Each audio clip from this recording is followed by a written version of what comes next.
And the full moon in August is called the corn moon. And that makes sense is because as the season transitions from summer to autumn, like that is the ideal time for harvesting our corn. And when I think of corn, it's like such a staple food, right? And it's important to us. So it makes sense that we would mark that time um, with the happenings of the moon, right? And the full moon is about the culmination of things, and it harvesting only makes sense. I believe that's what the association between those two things is. Um, and it's also called the autumn moon, which makes sense. It's called the autumn moon by the Cree Nation, Native Americans. Um, According to the Farmer's Almanac, and also the Moon of Brown Leaves by the Lakota tribe. The Cree also call it the mating moon, which I think is very funny and cute. It's because animals are mating, right? So I also think of this time as when like smart single people are like, all right, I gotta get somebody for the fall, like somebody who looks good in a sweater, somebody who can eat that, yeah, like a cuddle buddy, like chili, stews, and might be capable of meeting like the family, around the holiday season, right? Um, and like I said before in previous workshops, the full moon is about um, illumination. Full moon lights up um, areas of your life and brings things to light, right? Um, you put things on full display in during the full moon, and sometimes you can't even control what's being put out into full display. So this full moon is happening in Pisces, and like depends on where Pisces sits in your chart, right? For Leo risings, like Lisa, like the Pisces sector is in the eighth house, which is the house of like sex, death, taxes, other people's resources, um, um, and like that. The full moon could be this, lighting up something like an affair or like uh, a project that you've done. It's also a very intuitive house. Um, so it can light up an intuitive or spiritual project that you've done, right? If it's in your fourth house, that would be your home, right? Um, so that's what where it's hitting your chart, right? Your Pisces area. And so some keywords for Pisces are like artists, artistic people, right? Um, drugs and booze, like that's that Neptune rulership. It's like rock and roll, drug, drug and booze is Pisces keyword. Um, Psychics, spirituality, detectives and criminals. Keep in mind, like the symbol for Pisces is the two fish, right?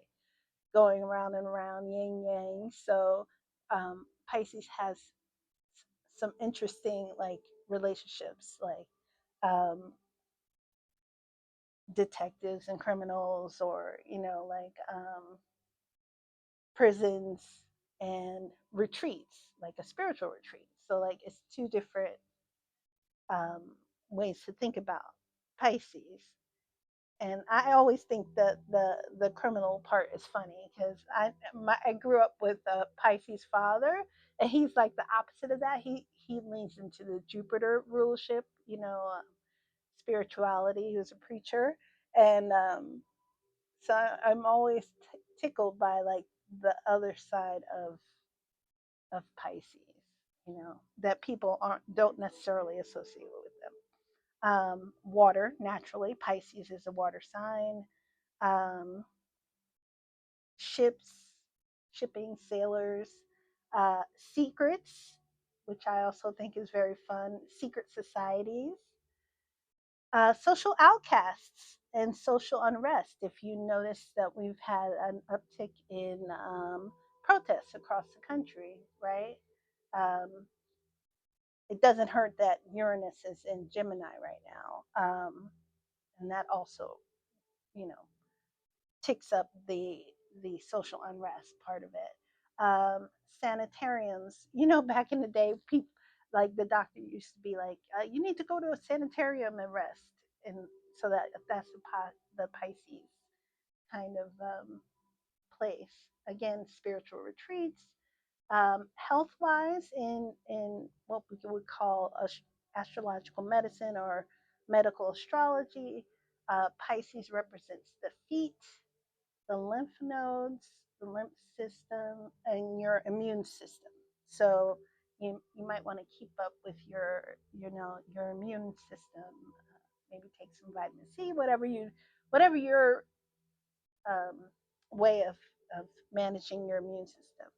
You might want to just take a little extra precaution, right now. As far as the eclipse goes, it's a full lunar eclipse, and it's in Pisces at 15 degrees and Virgo at 15 degrees. The sun is naturally in Virgo, and the moon is in Pisces. So that's when you have a full moon, is when the sun and moon are opposite each other, as opposed to a new moon when they're next to each other. And so, like 15 degrees Pisces can bring a sense of destiny. So, you might have felt like for the past week or so that there's been some kind of faded feeling about things happening in your life.